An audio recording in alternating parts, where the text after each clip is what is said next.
اللہ الرحمن الرحیم۔ آج ہماری گفتگو کا موضوع جو ہے وہ ہجڑا کس وجہ سے پیدا ہوتا ہے۔ میرے بھائیو دوستو، بات یہ ہے کہ ہم نے اللہ کے احکامات اور نبی علیہ الصلوۃ والسلام کے طریقوں کے اوپر عمل چھوڑ دیا ہے، دین کو سمجھا ہی نہیں ہے۔ اگر سمجھا ہے تو اس کے اوپر عمل ہمارا کمزور ہے، ہم عمل نہیں کر رہے، جس کی وجہ سے ایسی پریشانیوں کا سامنا ہمیں کرنا پڑتا ہے۔ اگر ہم نبی علیہ الصلوۃ والسلام کے لائے ہوئے مبارک دین کے اوپر عمل کریں تو پھر ہمیں کبھی بھی پریشانی نہ اٹھانی پڑے، ہم دنیا کے اندر بھی سرخ روح ہو جائیں اور آخرت کے اندر بھی کامیاب ہو جائیں۔ تو میرے بھائیوں، اصل بات جو ہے وہ ہجڑا کس وجہ سے پیدا ہوتا ہے، اور کیا ہجڑے جنات کی اولاد میں سے ہیں؟ تو اس کے اوپر انشاءاللہ آپ کے سامنے میں ابھی گفتگو کروں گا۔ تو پہلے جنات کے حوالے سے تو چند واقعات آپ کے سامنے میں عرض کرتا ہوں۔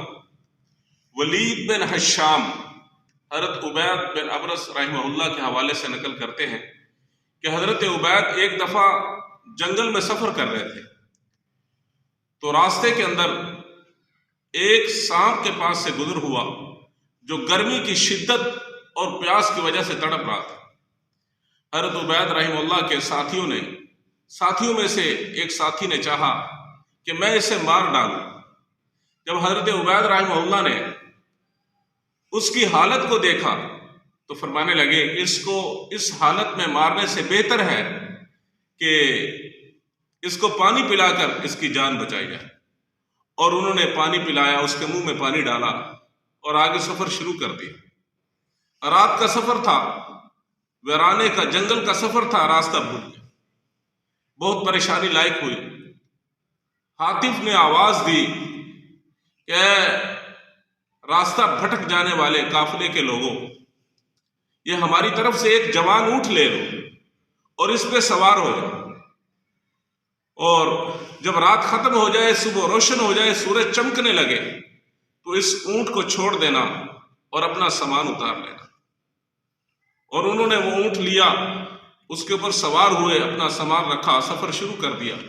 جب رات ختم ہوئی، صبح روشن ہوئی، سورج چمکنے لگا تو انہوں نے اپنا سامان اتارا اور اس اونٹ کو چھوڑ دیا، اور اس وقت وہ اپنی منزل کے بالکل قریب پہنچ چکے تھے اور آگے والا راستہ انہیں معلوم تھا۔ تو حضرت عبید نے شکر ادا کرنے کے لیے آواز دی کہ بھائی تو کون ہے جس نے اتنی بڑی نیکی جنگل کے اندر ہمارے ساتھ کی ہے؟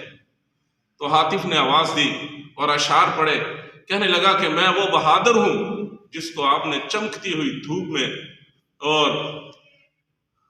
سنبھالا تھا، جس کی مدد کرنے کے اندر آپ نے کسی قسم کا بخل نہیں کیا، اور پانی سے جس کو سیراب کیا، میں وہی ہوں۔ اور پھر آخر میں کہا کہ خیر اور بھلائی جس سے کی جائے وہ کبھی ختم نہیں ہو سکتی، اگرچہ اس پہ طویل زمانہ گزر جائے۔ شر محفوظ کردہ چیزوں میں بدترین جو ہے وہ زاد راہ ہے۔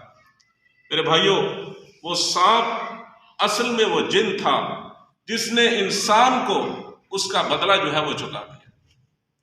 اسی طرح حضرت شاہ عبد العزیز رحمہ اللہ، ان کے بارے میں آتا ہے کہ جمعہ کی نماز کے بعد دو نوجوان ان کے پاس آئے اور آ کر ان سے یہ مسئلہ پوچھا کہ حضرت یہ مسئلہ ہمیں بتائیں۔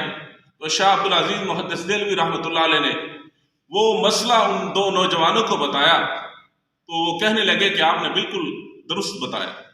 تو حضرت شاہ صاحب رحمہ اللہ ان سے پوچھنے لگے کہ آپ کو یہ مسئلہ معلوم تھا؟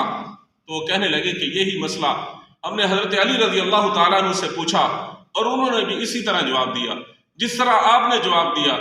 تو حضرت شاہ عبد العزیز رحمہ اللہ نے پوچھا کیا اس وقت آپ کی عمر کتنی تھی؟ تو وہ کہنے لگے کہ ہماری عمر اس وقت 500 سال تھی۔ یہ بات کہہ کر ساتھ ہی گیا وہ۔ اور ایک مرتبہ ایسا ہوا، حضرت مولانا حبیب الرحمان جو دارالعلوم دیوبند کے محتمے میں وہ رات کو مدرسے کے اندر چکر لگا رہے تھے، تو کلاس روم کے اندر دیکھا کہ دو سانپ کے بچے آپس میں کھیل رہے ہیں، لڑ رہے ہیں۔ تو مولا حبیب الرحمان رحمہ اللہ نے وہاں کمرے کے باہر کھڑے ہو کے انہیں کہا کہ یہ مطالعہ کا وقت ہے یا کھیل کود کا؟ جب یہ بات ارشاد فرمائی تو وہ فوری دونوں سانپ کے بچے مقررہ انسانی شکل میں آ گئے اور آئندہ شکایت نہ کرنے کا عزم کیا کہ آج کے بعد آپ کو یہ ہماری طرف سے یہ شکایت نہیں آئے گی، اور انہوں نے یہ عزم کیا۔ فاروق اعظم رضی اللہ تعالیٰ عنہ نے حضرت سواد بن قارب رضی اللہ تعالیٰ عنہ سے ان کے اسلام لانے کا واقعہ پوچھا کہ آپ اپنا اسلام لانے کا واقعہ سناؤ، تو وہ کہنے لگے کہ میرا ایک گرو جن تھا، میں اس کی ہر بات مانتا تھا۔ ایک دن میں سو رہا تھا اور اس نے آ کے مجھے جگایا اور کہنے لگا کہ نبی آخر الزمان جو ہے وہ تشریف لا چکے ہیں، آپ ان سے رشد و ہدایت حاصل کرو۔ میں نے اس کی بات کا نوٹس نہ لیا۔ ایک دن گزر گیا، دوسرے دن پھر آیا، تیسرے دن پھر آیا، اور یہی بات کہتا رہا کہ اللہ تعالیٰ نے اپنے نبی حضرت محمد صلی اللہ تعالیٰ علیہ وسلم کو اس دنیا میں مبعوث فرمایا ہے، آپ ان کے پاس جاؤ اور جا کے رشد و ہدایت حاصل کرو۔ تو حضرت سواد فرماتے ہیں کہ میرے اسلام لانے کا ذریعہ جو ہے وہ گرو جن بنا۔ سیدنا فاروق اعظم رضی اللہ تعالیٰ عنہ نے پوچھا کیا وہ گرو جن اب بھی آپ کے پاس آتا ہے؟ تو حضرت سواد فرمانے لگے کہ جب سے میں نے قرآن مجید پڑھنا شروع کیا ہے اس دن کے بعد سے اس نے میرے پاس آنا جانا چھوڑ دیا، اور یہ قرآن مجید اس گرو جن کی بنسبت بہترین نعم البدل ہے، یہ اس کا بہترین نعم البدل ہے۔ تو میرے بھائیوں، آخر کے اندر اپنے اصل موضوع کی طرف آتا ہوں۔ ہجڑا کس وجہ سے پیدا ہوتا ہے؟ دیکھو، شریعت نے ہمارے لیے ایک حد رکھی ہے، اگر ہم وہ حد توڑیں گے تو پھر ہم نقصان کھائیں۔ پہلے یہ بات ذہن میں رکھیں کہ حیض کی کم از کم مدت جو ہے وہ 3 دن ہے، اور زیادہ سے زیادہ مدت جو ہے وہ 10 دن ہے۔ حالت حیض کے اندر عورت کے پاس جانے سے شریعت محمدی کے اندر جو ہے وہ منع فرمایا گیا، اور مخصوص ایام کے اندر، ماہواری کے ایام کے اندر، حالت حیض کے اندر، میں بار بار یہ سادہ الفاظ اس لیے بول رہا ہوں تاکہ سامعین کو اچھے طریقے سے سمجھ آ جائے، ناف سے لے کر گھٹنوں تک عورت کے اس جسم کے حصے سے آدمی نفع حاصل نہیں کر سکتا۔ حضرت عبداللہ بن عباس رضی اللہ تعالیٰ عنہ فرماتے ہیں، حدیث پاک کا مفہوم عرض کر رہا ہوں، کہ ہجڑے جنات کی اولاد ہیں۔ کسی نے سوال کیا یہ کیسے ہو سکتا ہے؟ تو حضرت عبداللہ بن عباس رضی اللہ تعالیٰ عنہ فرماتے ہیں کہ اللہ اور اللہ کے پیارے حبیب حضرت محمد صلی اللہ تعالیٰ علیہ وسلم نے حالت حیض میں بیوی کے پاس جانے سے منع فرمایا، اور جو آدمی حالت حیض میں اپنی بیوی کے پاس جاتا ہے، یعنی اس سے جماع کرتا ہے، تو شیطان اس پہ سبقت لے جاتا ہے اور بیوی اس شیطان سے حاملہ ہو جاتی ہے اور ہجڑے بچے کو جنم دیتی ہے۔ اللہ تعالیٰ سے دعا ہے اللہ پاک ہمیں خلاف کام کرتے ہیں اس سے بچنے کی توفیق عطا فرمائے۔